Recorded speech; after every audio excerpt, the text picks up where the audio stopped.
Thank you, Ali. Good evening, everyone. On behalf of MK Global Financial Services, I would like to welcome you all for the fourth quarter FY19 post-results earnings call of Bajaj Auto. We would like to thank the management for providing us this opportunity. From the management team, we have with us today Mr. Rakesh Sharma, Executive Director, and Mr. Saumen Ray, Chief Financial Officer. As usual, we will directly start with the Q&A session. Ali, can you please start with the Q&A session, please? Sure. Ladies and gentlemen, we will now begin the question and answer session. Anyone who wishes to ask a question may press star and one on your touchtone phone. If you wish to remove yourself from the question queue, you may press star and two. Participants are requested to use handsets while asking a question. Ladies and gentlemen, we will wait for a moment while the question queue assembles. The first question is from the line of Pramod Kumar from Goldman Sachs. Please go ahead. Yeah, thanks a lot for the opportunity. Rakesh, my first question pertains to the demand environment. If you can just help us understand how is the demand situation shaping up on the ground now that some of the big chunk of the country the election is already over. So have you seen any bit of revival with the elections being completed and some bit of easing off of the liquidity side? And generally extending it, how do you see FY20 as a year for the industry in terms of growth outlook? Hi, Pramod. The thing is that it's still, I would say, a very hazardous environment to do some kind of crystal ball gazing. So, the industry started to take a downturn after the festive season. And then we had a quarter four, which was, minus 6%. And frankly, I had thought that, perhaps April onwards things will improve, given the fact that there was a little mini festival, Ugadi and all, in some parts of the country. I'm not saying that's a big kicker nationally, but whatever it is, last year it fell in March, and this year it has fallen in April. But despite that, the motorcycle retail declined by 10%, which I think I must admit personally was a little bit of a surprise to me. Now, going forward, I don't see the macroeconomic environment changing dramatically to, lead the industry back to some growth. Yes, there were interruptions because of election days. This was a marriage month, but there were interruptions. So people played around with the marriage dates, which fell into May, and all that was happening. But those are small things, and largely I don't think that the macroeconomic environment is going to change. If it is minus 10%, it'll probably continue like that, or in the vicinity. And then, of course, there is this additional thing to contend with, which is the customer has to now grapple with the fact that there is a cost increase to them, to their purchase, on account of the regulatory changes on the safety front. So I would say in the immediate term, we have to just wait and watch. But yes, if there is a result which everyone wants, very unequivocal, there is definitely an onrush at such times of customer confidence. And psychology plays a big role in this. So we are keeping our fingers crossed. Maybe that gets unleashed in the next 2 weeks. It will be very welcome. So, but just as this minus 10 and this minus 6 has been largely inexplicable. Like scooters has declined minus 27%. So there is and you all know what's happening in the four-wheeler industry. It's not fully tying up with the environment, So there is some missing piece which is still there. So therefore I'm saying not very easy to extrapolate and, hazard a guess. Okay, but would you, so you're not going to put a number for the industry growth or Bajaj's growth for FY20? Yeah, so we've debated a lot about this internally, even at the board level, at the BU business unit levels and at the board levels, that what's the kind of growth number which we should put for ourselves. At this stage, I think it will be a lot of arithmetic and Excel sheet work, because it will not be based on really, well, there are too many forces out there. So the approach we have taken is that we are going to take it quarter by quarter. And we're going to, yes, we have directionally some kind of a thing, but really from, setting the target, pushing the boundary, all that, we're going to approach this whole thing quarter by quarter. The real thing in any case, for us, frankly speaking, is the product programs or the customer experience and brand programs, which we are not pulling down on. So at one level, I'm telling you that it's very difficult to hazard a guess. The industry is in decline. However, I think based on our last 9 months performance, we feel that we should be able to outpace the industry growth. That bit, I must say, we're quite solid in our assumption on that. And that is driving us to keep the foot very hard on the accelerator when it comes to new product introductions, when it comes to brand and brand support, and when it comes to other channel stuff. So there is no discussion in our conference rooms that, gosh, the industry is declining and let's, hunker down, let there be a blackout, brownout and stuff. That discussion is not there. We're confident that we're going to outpace the industry. And having said all this, I know I'm just sort of laboring over this point so that I hopefully answer this question comprehensively for everyone. The second point in that is that, the times are such that it's also not right to reduce the health of the industry to one number, which is the overall industry growth. I would sort of push people to say that you have to peel the onion. You have to look at segmental growth. I mean, why is scooters declining by such a savage amount? Why is the entry-level segment growing? The sports segment is growing, though at a slower rate. We launched the Duke 125, the most expensive 125cc bike in the market, of 1,25,000. And we've been absolutely surprised by the response it got. So, I mean, it's like beaten all our expectations. So it does suggest that there is purchasing power out there. Maybe people are cautious and they will dive into their wallet only for the right reasons. And those right reasons have to be supplied through product innovation with some compelling communication. So that is the reason we are not completely getting weighed down by this -10 and the -6 industry growth. And that's the reason why we are not taking our foot off the pedal on the product program or the communication or the channel program. Rakesh, on a positive note, exports. I think that business at least is looking well as a segment and even for yourself. If you can just throw some color, because we are hearing feedback that Africa probably has a lot of steam left in terms of the recovery from after the oil price kind of rallying and currency situation being more stable. So how do you see an exports? Is it a more clearer horizon there, or how do you see that with the domestic market? See, I would say that internationally also there are it's the best of times and it's the worst of times.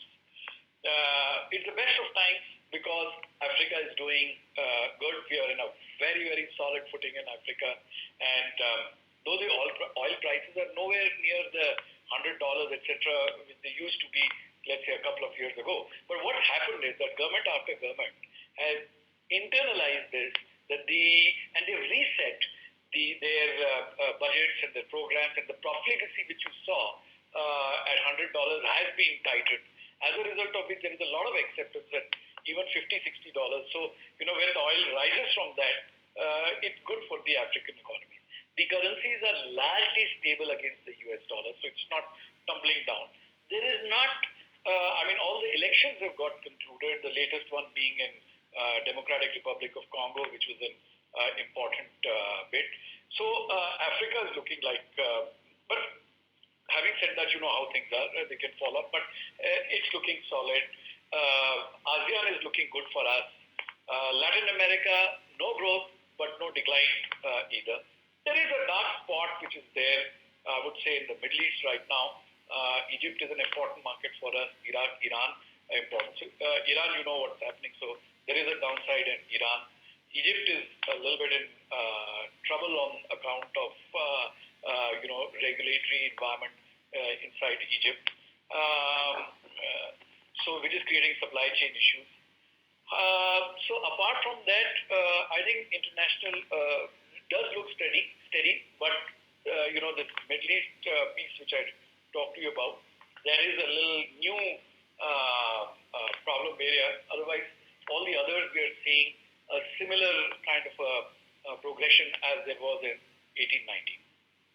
Thanks a lot and best of luck. Thank you. Thanks, Pramod. Thank you. Participants are requested to limit their questions to two per participant. Time permitting, you may come back in the queue for a follow-up. The next question is from the line of Mihir Javeri from Avendus Capital. Please go ahead. Thank you for the opportunity. So my question is on three-wheelers. What's your outlook on three-wheelers for this year, given that it has a very good run last year? So if you can share both in domestic as well as exports, what's your view on three-wheelers for this year? And then I'll follow up with the second question. The three-wheelers this year was a highest ever. It was a milestone for us. Just a whisker short of 400,000 in domestic three-wheelers. You know that the CV industry is also looking down right now. Last few months, it has been in the negative zone, and we sort of reflect the industry in the sense that our decline or increase is very much mirrored in the industry because of such high market shares.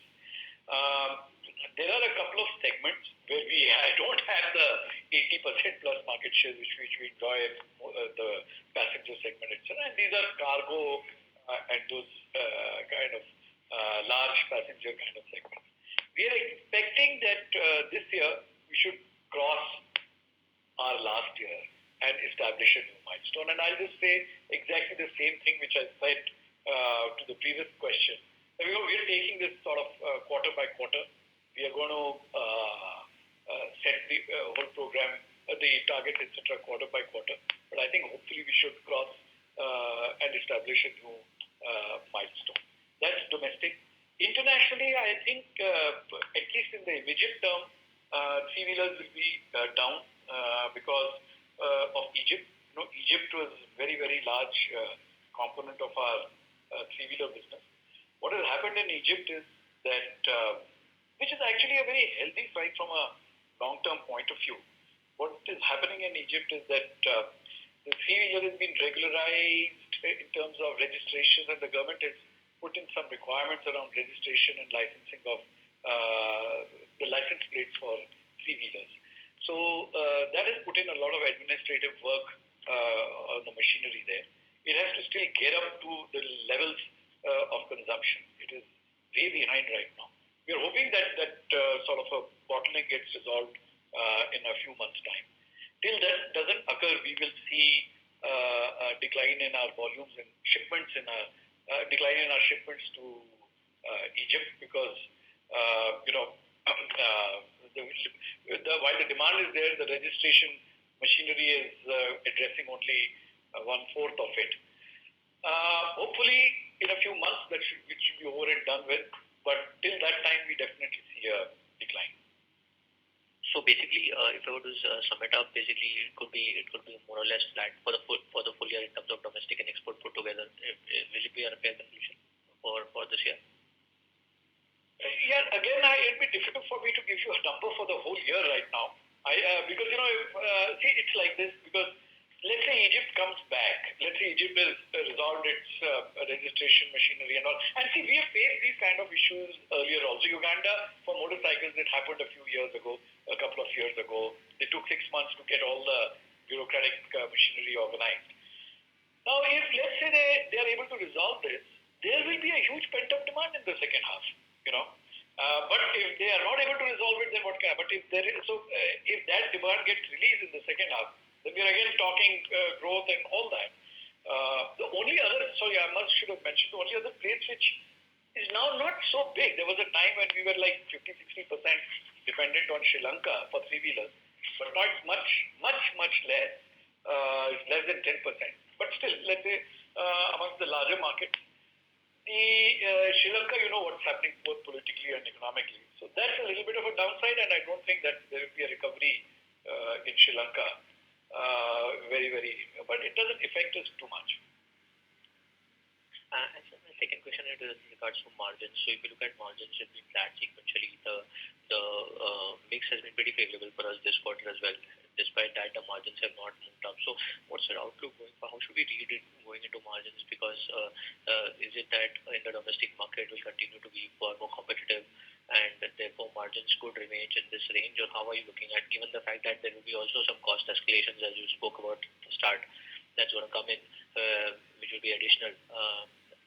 So just wanted to have your views on margins going forward, how we should look at for Bajaj. Hi, Showman here. No, I think, first of all, I think we should set the benchmark that as a auto company, we have one of the better margin structures, certainly better than my competition, my eyeball competition. So clearly, I'm delivering a margin which is better than them. Now, having said that, I think the margin will be more or less range bound. I'm not sure I would completely agree with your argument around the mix of it, because if you would see our release, you would have seen that my domestic commercial vehicles have had a bit of a headwind because of last year Mumbai licenses being released. So essentially that has made my mix adverse. We remain committed to pricing the products at the right level and bringing costs down. We do have thresholds of margin, and I would like to believe that we are reasonably range bound now on margins. Yes. And lastly, if I may... I'm sorry to interrupt. Maybe request you to come back in queue for follow-up questions. Thank you. The next question is from the line of Priya Ranjan from Antique Stock Broking. Please go ahead. Thanks for taking my question. In terms of what the demand weakness we have seen, I mean, how much you would contribute to you have touched upon the innovation part which has been lacking for the entire industry. How much you contribute on the innovation, lack of innovation in the industry by most of the players except, say, barring few. And on the second part is on the economic front, I mean, how much you will attribute to the liquidity and other economic factors? Well, I would actually, obviously, that it's very difficult to precisely quantify the interplay between the economic and thing. But, if I just say to you that the entry-level segment has grown by 26%. When the overall industry I'm talking of FY19, okay, overall industry has grown by 8%. Now, this entry-level segment has grown by 26%. There are a couple of things over here. One is, of course, in difficult times, people still need a bike, so they're gravitating downwards. And they have found in the Platina 110, which is our biggest growth driver. So the cheapest product has not grown, particularly in the last couple of quarters. It is the higher-end offering which we are making, where people are thinking that, yes, this is the one which they want because it gives them a more meaningful benefit. So that is, I think, somewhere definitely contributed to having the growth rate of 26%. The middle segment, the 125cc, etc., has declined by 12%. So here is one entry-level segment growing by 26%. And then you have the sports segment, which has grown by 12%. But the cheaper 125cc segment has declined by 12%. And that's entirely because probably the customer is saying that in this time, I want to pay for the real thing. And the real thing is a proper sports bike, which is a proper 150cc bike with proper performance, good quality aesthetics and design. And this 125cc is a bit of a cop-out. It's neither here nor there. And we are paying for the bells and whistles. So that's why the middle segment is collapsed. The entry-level segment has grown very fast. And that, I think, because of an economic force and the product innovation force led by Bajaj. In the sports segment, I think it is entirely because of the product innovation. So here the economics is not at play because here you are upgrading. So here I would attribute the growth of 12% in an industry which is compared to a middle segment declining. The growth of 12% entirely because of the meaningful innovation which has been brought to the market by Bajaj. I would like to believe that. And just on the innovation front, I think you were at one point of time the leader in 125cc, and now you have seeded that segment, but you always have the ambition to come back to that segment. So any thought on that? And KTM, we have seen some kind of tailwind after the recent launch, but obviously KTM can't be that kind of the volume market. So any thought on that? And additional question from Somen is on the margin front. How much is the commodity tailwind still left? Because we have seen some kind of softening of commodities, say aluminium and steel, etc. Plus you have the headwind of this campaign, the Global Indian campaign, the World campaign. So how much we can expect the improvement from that, right? So these let me address the first part before I hand it over to Somen to deal with the margin side. But yes, we did learn a few expensive lessons a few years ago when we got a knock in the middle segment in our Discover 125 range, etc. This year, we are definitely going to be attacking the middle from the middle also. Last year, which is FY19, we had started to get into the middle from the sports side, trying to upgrade people into the sports segment or catching the people who, because of economic distress, were going towards the entry level. We were catching them with good, solid propositions at the entry level. But you will see that as the year unfolds, besides this strategy, which we will continue to drive, so this is definitely going to be continued this year. You will also find us squarely addressing the middle segment also, with all the learnings from the issues we faced there. So we are in that way, I think in 12 months' time, would be having a far more complete portfolio which addresses everything from the entry level at the lower half of the pyramid, and it goes right to the top, with some KTM introductions at the top. Every single segment and sub-segment is likely to be covered. On the margins, I think there is possibly a very little bit of juice left on the commodity costs, but some amount will come in Q1 a little bit, but mostly has already come in. And I know Q3 is a little far away, but our view is that there could be some firming up of raw material costs by the time we hit Q3. So H2 is not going to be as benign as H1 is. And Q1 versus Q4 last year, we might see some very small softening. Okay. And the commodity benefit. Sorry to interrupt. Maybe request you to come back in queue for follow-up questions. Thank you. The next question is from the line of Basudev Banerjee from Ambit Capital. Please go ahead. Yeah, thanks. A couple of questions. One, structurally, if one sees India two-wheeler market being on an uptrading trend for more than a decade, this year, at least for you, we have seen downtrading within the entry segment, downtrading within Pulsar brand, and now downtrading within KTM. So should one take that as a structural move for the industry down the line, or it is only for you to play across the segments which you are missing, and that's why the temporary strategy? This is one. And within that, if I see historically in the executive segment, whether we Discover or V Series, all brands came and moved out in a span of 1 or 2 years. So what should give us the conviction that a successful executive segment bike will come out of Bajaj stable? So first of all, I disagree with your main point that that the Indian market, the structural story is that it's an upgrading market. That is not correct.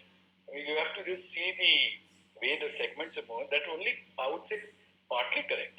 If you look at, let's say, 3 years later, and actually this holds true even for 5-year data at 7, but just that I don't have the 7-year numbers right now with me.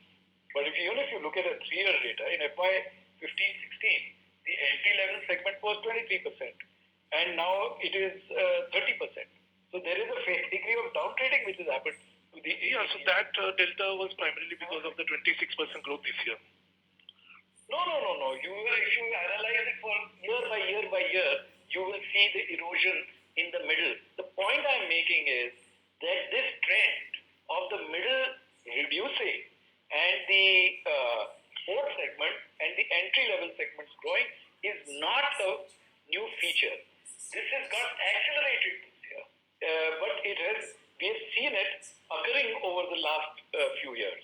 So it's the middle which has got under pressure, and that's a phenomenon which is going. So it's not as if because just in 1 year this happened and the previous 2 years this trend was different. That's not correct.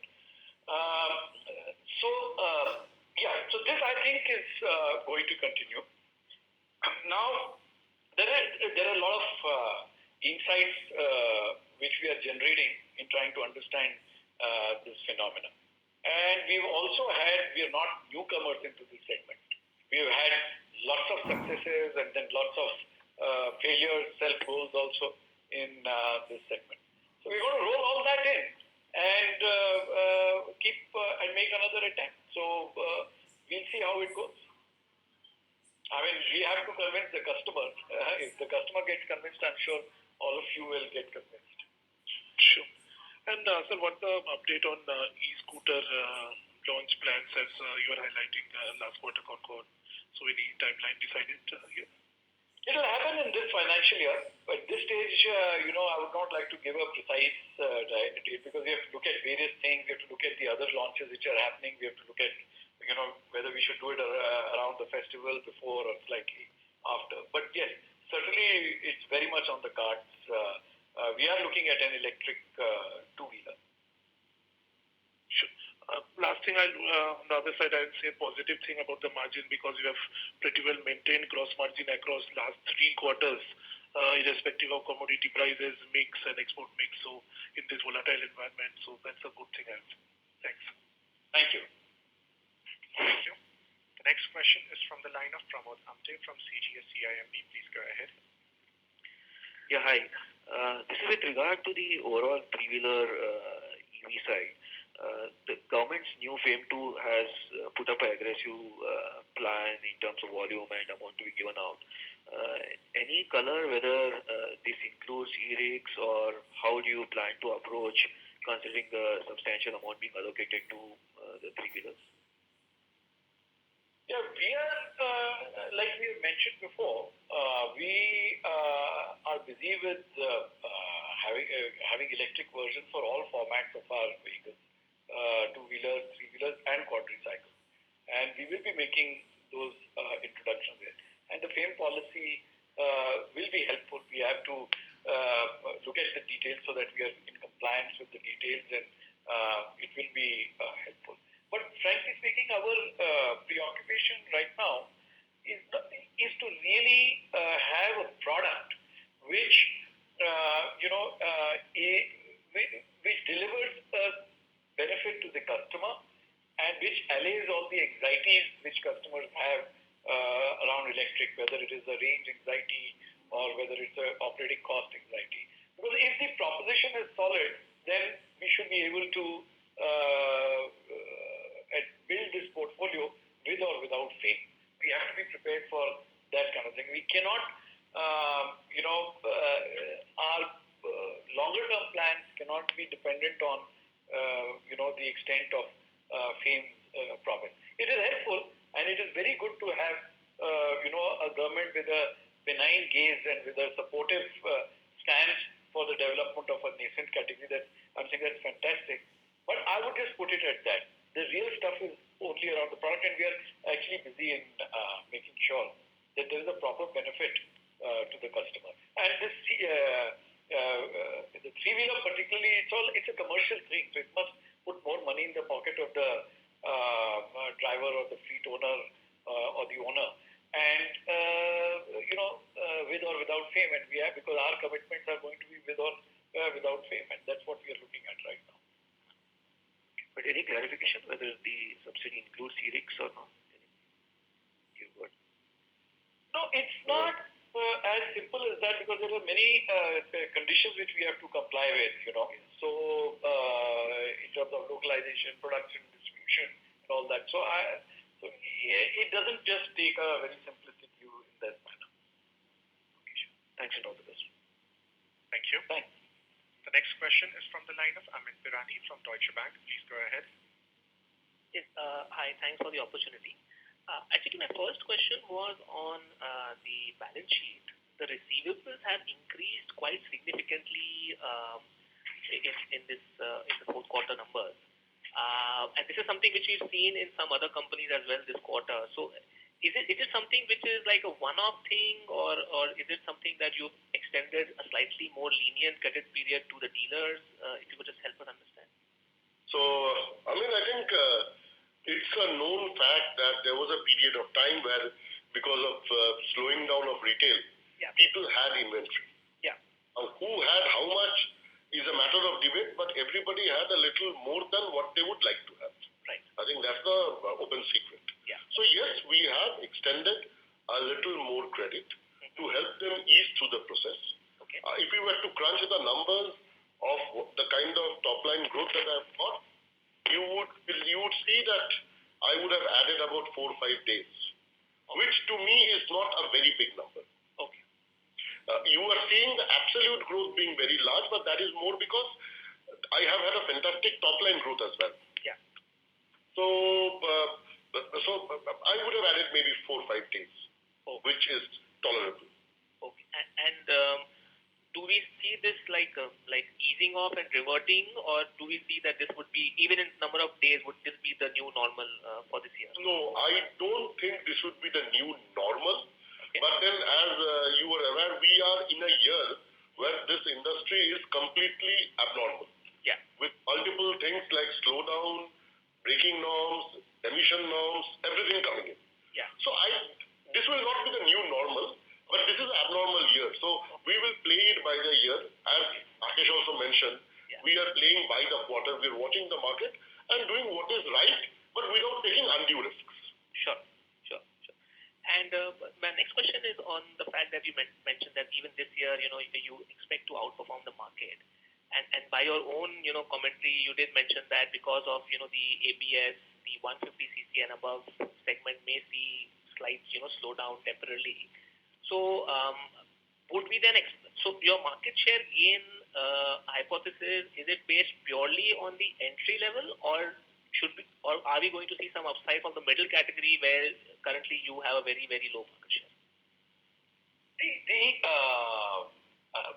So because of the cost increases, yes, the sports segment, till the dust settles down, may not see that kind of a growth. Yeah. But irrespective of that, whatever the growth is, we think that we should be able to increase our market share, because the introductions that we have made, we recently even upgraded the Avenger 160, which was and already we know that it's like Maharashtra, where the old Avenger 150 was doing very well. It's already responding to it. So this segment may not grow that much in the near term, but irrespective of that, our market share will increase. I think we will continue to see some increase in our entry-level market share, because we've got a couple of launches also planned over there. And yes, I think a couple of launches in the next few months, 2-3 months, should see us being rescued in the middle segment because of them. And that would be absolutely new business on the table. It will open a new segment. So that's what I said. This year we are going to attack all the segments. Okay, great. Thanks for the opportunity. Thank you. The next question is from the line of Shyam Sundar Shriram from Sundaram Mutual Fund. Please go ahead. Yeah, thanks for the opportunity. We have launched a new ABS-related product. Have we passed on the entire cost along with the contribution margins there? So it is a mix. We have operated in a mix and match way, where we have gone by the ability of the product to command what kind of premium, and accordingly done that. So there are places where we have recovered the cost We recovered the contribution, and there are places where we have only recovered costs. So it's a mix and match of both. Okay, so do we expect any headwinds because of that going into it, which might cancel any tailwinds from the softening commodity? So as Rakesh mentioned, there can be two impacts of that, and one is a little bit of knee-jerk slowing down of the growth in the sports segment. As far as margins, pure margins is concerned, without taking into account volume slowdown, I would say that it would be neutralized. Okay, understood, sir. Sir, in the Pulse 180 also, are we planning to launch a neon category per se? We have already launched a Pulsar 180 Neon. Sir, with these kind of interventions, a stripped down version, do you think over the long term, does it impact the brand equity? How do you look at it? Well, I would not call it a stripped down version. It is a Pulsar. And our whole idea was that it should appeal to the youthful, it should become more youthful. And if you see this, the neon aesthetics and the color range, it is very, very clearly aimed at, because our market research was showing that the demographic of the Pulsar was becoming, a bit older, and we needed to attract the younger customer. The younger customer, yes, has lesser purchasing power, but is also looking for something fresh, novel, and new. And that's what the neon range is. So I would say the problem would have been if it was really a stripped down version, because that would have been a cop out. Because then the customer would have bought into a Pulsar, the young customer would have bought into a Pulsar and felt that he got cheated because he's not got the real thing. And we wanted to make sure that we avoided that temptation of reducing, taking some stuff out of the vehicle and then reducing the price and putting it out there. So it's an honest to goodness Pulsar. It's just that it's got a different aesthetic appeal. There are people who are really liking the neon and think that the existing color range is a bit staid, and there are people who love the conventional one and they think that the neon range is a little bit of a sticker job. But we are very happy with this polarization because we feel that we are attacking the entire spectrum then. So therefore, I don't think that it is an issue for the brand. And having said this, there is a whole lot of stuff which has happened in the 150 twin disc, if you see. The 150 twin disc, in terms of both the vehicle presence, its ergonomics, it draws from the 180, which was, so we've basically taken the 180 format and brought it to the customer in 150cc, put in another twin disc, refreshed it, and that is really being liked. So that is the core of the Pulsar equity, the 150, and that's one of the fastest growing SKUs for us. So I would say that it's actually contributing a lot to the core Pulsar equity. Okay, sure, sir. Thank you. That's it from my side. Thank you. Thank you. The next question is from the line of Kapil Singh from Nomura Securities. Please go ahead. Yeah, hi, sir. First of all, can you let us know how many new products are you planning for this year? I would like to give a number, but you will see very active 6 to 9 months, and then I think all of us will get busy with this BS6 business. But you will see a very active 6 to 9 months. Already you've seen the first one has been put out, Avenger 160, and before that we had put the Dominar upgrade. And every month you will see something or the other happening. And like I said, it will be there in the entry level segment and it will be there in the middle level segments to complete the whole portfolio. Should we expect some new brands as well? No, I think we will stay with our current portfolio. Okay. Secondly, wanted to check on the export markets. What kind of pricing actions have been taken there? How is the profitability likely to move in exports over the next year? So I think, if you would have asked this question last September, I would have given you a different answer. But the currency is behaving a little differently. It has become very steady. So I would like to believe that we will hold on to our current profitability. subject to rupee, behaving the way it is behaving. If it goes into a free tailspin for whatever reason, then we'll not use the time on this call to discuss rupee. But suffice to say, if rupee is gradually declining at the rate of about 4% per annum, I would be holding on to my profitability currently. Okay. And any hedging that we have? Yes, we do have a bit of hedging. Okay. All right. Thanks. Thank you. Thank you. The next question is from the line of Hitesh Goel from Kotak Securities. Please go ahead. So, yes, thanks for taking my question. So my first question is on the three-wheeler export market. We have seen TVS do very well in the export market. I mean, you've also done well, but TVS has gained market share in the export market in three-wheelers. Are they at a substantial discount in terms of pricing versus you in African markets, and how do you plan to counter that? Well, I think if you're comparing growth rates, then it's a very different point. But, we are an order of magnitude higher than the next competitor. So, a growth rate comparison is not really one. In most markets, competition is, except for Nigeria, and if I say maybe Tanzania, in most markets either competition is not there or they are marginal players, or in the sense that they don't have a strong competitive position. If people are not, at least if in a two-horse race, if you're not at least 30%, and you're, just operating on the fringes of 10%, 20%, I think you're a marginal player. This is how the competition is racked up in most of the markets, except for the two which I have mentioned to you. And it is also correct that perhaps out of, if my memory serves me correct, perhaps out of the 30-40 markets where we see Indian competition, 35 out of the 40 markets, Indian competition is 10% or 5% lower than us. So a price cutting approach to it. This has been the case for many years, and we don't respond to that. We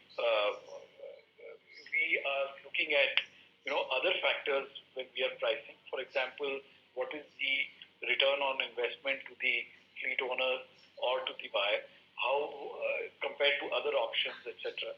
We have developed 21 absolutely new markets in the last 3 years, which of course the Indian competition enjoys the benefit of. These markets had never experienced a three-wheeler. So we have gone there and done pioneering work and established 21 new markets in the last 3 or 4 years. And you build these businesses on the basis of fundamentals, where you say that, okay, here is an entrepreneur, there is a need for personal mobility. This is what they are using right now. And if an entrepreneur is given a three-wheeler option, compared to the current format which they have, what is the return on investment? What is the initial capital investment for them? How will what kind of a proposition can be? So frankly speaking, apart from just 2 or 3 markets, our whole pricing strategy for three-wheelers is driven from a strategic standpoint, because we as leaders with a 70%, 75% market share globally, it's incumbent upon us to develop this category, and that's how we look at it. Competition generally follows us in our slipstream and underprices themselves, but we can't be dictated by that sort of an approach. We are going to also expand the product portfolio in three-wheelers, and hopefully our channel and our customers will see that we have got again a full range of offering, as we have in the Indian business. We'll slowly see this full range offering starting to make an appearance in some of the larger markets and some of the key markets. So our approach would be continue to develop the market based on fundamentals, be watchful of competition, and blunt the competition through product portfolio. And those couple of markets where we are sort of even Stevens, there we will be rolling up our sleeves and we will attack competition. Just to add to what Rakesh mentioned, whilst you were looking at a growth number possibly, we need to keep in mind 2 data points. First, Bajaj Auto is 3 times TVS. And second, the number of additional vehicles, three-wheelers exported from India Whatever TVS has added in the last 1 year, Bajaj Auto has added double of that. So A, we are 3 times their size. Second, we are growing at twice of theirs. Now on a small base, sometimes percentages can be very misleading. Okay, sir. And sir, my second question is that Bajaj Auto has invested in Bajaj Holdings in FY19. Can you please shed some color on that? What is the reasoning behind that? So this is a strategic move because we wanted to have a certain percentage holding within the group of Bajaj Holdings, and hence it was done. It's a one-time action. Okay. Okay, sir. Thank you. Thank you. Thank you. The next question is from the line of Yogesh Agarwal from HSBC. Please go ahead. Yeah, hi. I have two questions. Firstly, for Somin. Somin, in the last 9 months, rupee has been broadly flat. In fact, Q1 rupee has appreciated. But the difference between reported and the clean margins is still the same, around 130 basis points. So is it largely MTM losses? If it is, then why are they still so high? It is, if I compare Q4 to Q4 previous year, there is certainly a very, very small gain. We had seen upside in Q2 which got planed out by the time we came to Q4. And as all of you are aware, we operate on range forwards. So there wasn't too much of a difference, maybe about less than a rupee, between Q4 of 18 to Q4 of 19. Okay, so what will be this difference next year if you could give that just a little bit ballpark? The difference between clean and non-clean margin reported. Sorry, if you could just explain that a little more. I am not being able to get your point. Because from the P&L, the margins are around 15.7, but you alluded to 17% clean margins. So I was trying to understand this difference, what it will be next year. I was looking at some esoteric structured word clean. You are basically comparing what is my EBITDA margin versus your EBITDA margin. Yes. The gap would remain roughly similar, and this gap has got nothing to do with Forex, MTM or anything. It is about the fact that in my other income, there is a part which, and we give it in our published results, there is a part which is treasury, and there is a part which is hardcore operations. We would like to include the operations part into our EBITDA. You guys ignore it. There is nothing other than that. Very well. Okay. I have another question for Rakesh. Rakesh, on the BS6 preparedness, how are you doing there? And can we expect this calendar year some BS6 vehicles start to come in from you?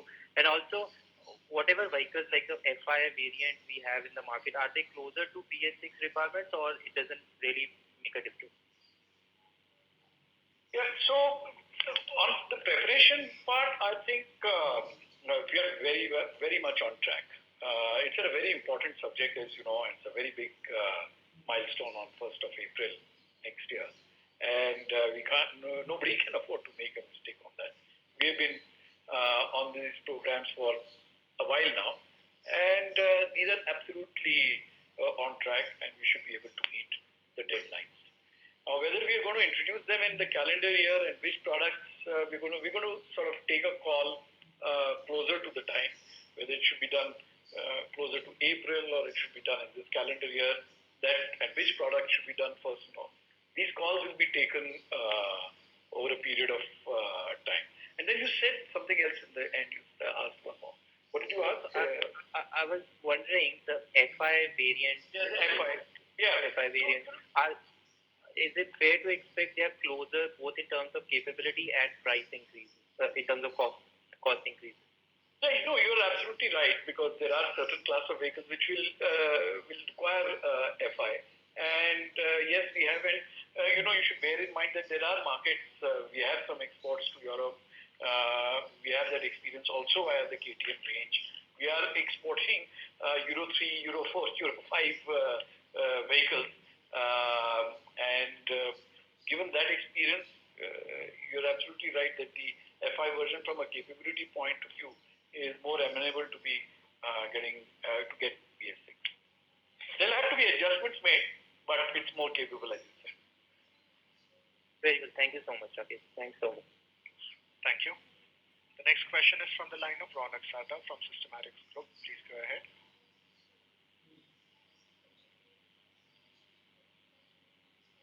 Ronak, your line is unmuted. Please go ahead with your questions. As there is no response, we'll move to the next question from the line of Shyam Sundar Shriram from Sundaram Mutual Fund. Please go ahead. Yeah, I just thanks again for the opportunity. How would you allude to the fact that Shyam, your voice is breaking.